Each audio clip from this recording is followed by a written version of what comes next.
Let's look at some of the other general aspects related to LC. Now, for what purpose LC is sanctioned?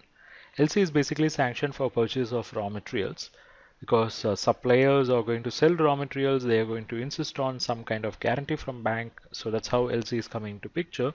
But LC is also issued for purchase of capital expenditure items. We say capex items. Let's say the buyer is purchasing a plant and machinery from abroad or say within the country, and the seller is ready to sell the goods only when the buyer presents the LC. It means there is a guarantee from the banker. So for that purpose also LC has been done. Then what is the maximum credit period that can be covered under LC? Now, as per the regulations in India, it can go up to 360 days. Then what do we mean by capex LC? They are LCs that are issued for acquiring capital assets, say plant and machinery, and these are generally sanctioned as a sublimit of term loan because when the companies purchase plant and machinery, they would generally go for a term loan, and this LC for purchase of machinery would generally be sanctioned as a sublimit of term loan.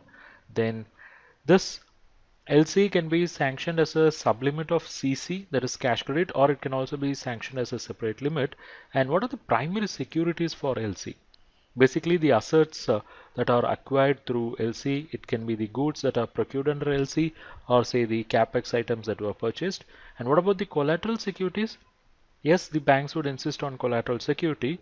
First, whatever the security that was stipulated for, say, cash credit or overdraft or term loan along with the LTV norms, then the banks would also insist on cash margin to be maintained for LC.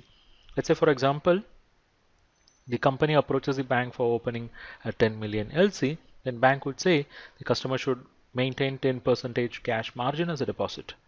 It means bank would give 10 million LC, but 10%, that is, say, 1 million worth of deposit have to be maintained with the bank, and other collateral securities can be something what is as stipulated for cash credit and overdraft. Thanks for watching this video, and I hope you like this lecture. If you wish to learn more on the areas related to this topic, check our comprehensive course. I have shared the details and link in the description below. Click, sign up and enroll. I'll see you inside the course.